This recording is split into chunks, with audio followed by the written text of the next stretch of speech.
खुलुमबाय फुंबिलिनि रादाबखौ फरायदों आं राजीब बसुमतारी। बुहुमनि हादोरफोराव थांनाय बोसोरनिफ्रायनो करोना गाग्लोबनायजों लोगोसे सुबुं जिउ खहा जानायखौ नुनो मोननाय जादों।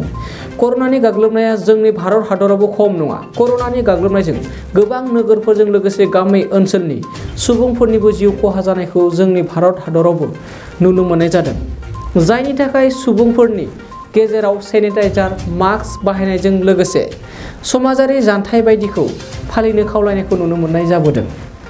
बेजों लोगोसे दासान्दि करोना भेक्सिनखौ बुहुमनि गुबुन गुबुन हादोरफोराव गावबा गावनि नोगोरारिफोरनो होबाय थानायजों लोगोसे भारत सरकाराबो बेसेन नाङाजासे करोना भेक्सिनखौ साफ्रोमबो सुबुंनो होबाय थानाय जादों।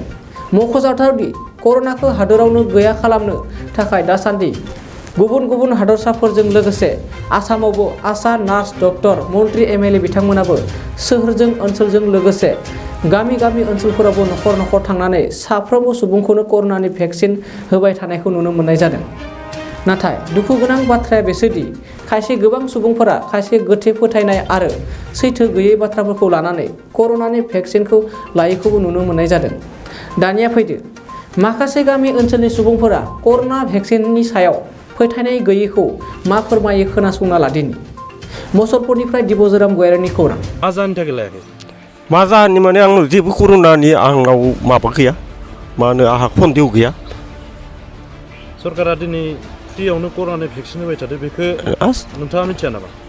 मिथिगौ, जुदिও मिथिगौ, आंनाव जेबो बेफोरबायदि आंनाव माबायानो गैया, सन्देह जुक्तआनो गैया, बे खार'नैनो आं लायाखै। नोंथाङा करोनाखौ बेमार होननानै साना नामा? कर'नाखौ बेमार होनना सानदों, गुबुन जायगायावसो खोनादोंमोन, खिन्थु दा फैयै फैयै जोंनि बे जायगा ओनसोलाव जों दा खोनानो मोन्दों।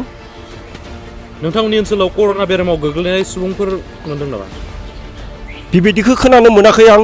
जोंनि साइडआव एसे गोजान मथा मथि 6-8 किल'मिटारसोनि टाफाइदाव बेबायदिनो मोजां मानसिया करोना बिजि भेक्सिन लानानै थैनायखौ आं मिथिना मोन्दों। बिथांनि मुङा मामोन? नामखौथ' आं मिथिया दा। बिथांनि न'खरनि मानसिफोरानो बुंबाय बे जेबो बेमार गैयामोन, करोना बिजि लाखांनाय लोगो लोगोनो बेबायदिनो गोलैबाय बियो। नोंथाङा दा अब्ला करोनानि भेक्सिनखौ लामारा नामा? লায়াং। ভেকচিন আমি ইয়াতে পাইছোঁ, কিন্তু মানুহৰ বিশেষ সঁহাৰি পোৱা নাই। ইয়াত অলপ উৰা বাতৰি আছে, কিবা অসুখ হ'ব, কিবা হ'ব, এনেকুৱা অলপ আছে। আৰু মানুহখিনি লোৱাৰ কাৰণে বৰ বেছি আগ্ৰহী নহয়। আমি বুজাইছোঁ বোলে একো নহয়, কিবা নহয়, এইবিলাক বুজাইছোঁ। বুজালেও তেখেতসকলে মানে আগ্ৰহ কৰা নাই ভেকচিন লোৱাৰ কাৰণে। আমি ৰাতিপুৱাৰ পৰা ঘূৰিছোঁ, এতিয়ালৈকে মাত্ৰ তাৰমানে ভেকচিন লোৱা মানুহ 9জন পাইছোঁ। আৰু এনে আমি 10জনমান এৰি থৈ আহিছোঁ। সিহঁতে মানে দৰকাৰ হ'লে মানে একো হেৰি কৰিব নালাগে, তেখেতসকলে নলয়। আৰু কি কাৰণত নলয় বুলি ক'লে? এই অসুখ দেখাই, মানে কাৰোবাৰ সৰু বাচ্চা থকা দেখায়। বাচ্চাটো আমি কৈ দিছোঁ বাচ্চা 3-4 মাহ হোৱাৰ পিছত ল'ব পাৰে, কিন্তু এতিয়াতো বাচ্চা 1 বছৰ হৈ গৈছে, তথাপিতো লোৱাৰ কাৰণে আগ্ৰহী নহয়। কি আহ্বান জনাব আপুনি?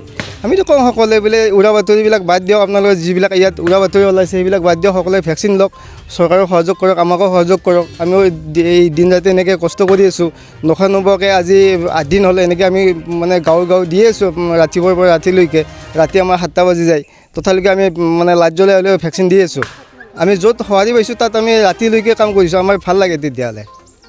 मोनसे गोजोनथाव खौरां। गोजोननि नोगोर क'क्राझाराव थानाय बाजार इन्डिया आरो एमआरएम हस्पिटाल साखाथियाव बड'लेण्ड थेरापिस्ट सेन्टाराव थुब्ला ब्रह्मआ गुबुन गुबुन रोखोमनि सानाय सुनाय गोनां सुबुंफोरनि थाखाय फाहामथाय होनाय जायो। जेरै जान्जि सानाय, हान्थु सानाय, गोदोना सानाय, आदै सानाय, आफादावदै सानाय, जानजि जरा सानाय, खर' सानाय, सिनस्रि जरा सानाय, बैफोरबायदि सुबुंफोरनि सानायफोरखौ फाहामथाय होबोगासिनो दं। सोरबाफोर बे बेरामाव गोग्लैनाय सुबुंफोरा बे खाबुखौ लानो हागोन। गोबां मिन्थिनो थाखाय नैबे जानबुं नङाव फन खालाम 9974030738।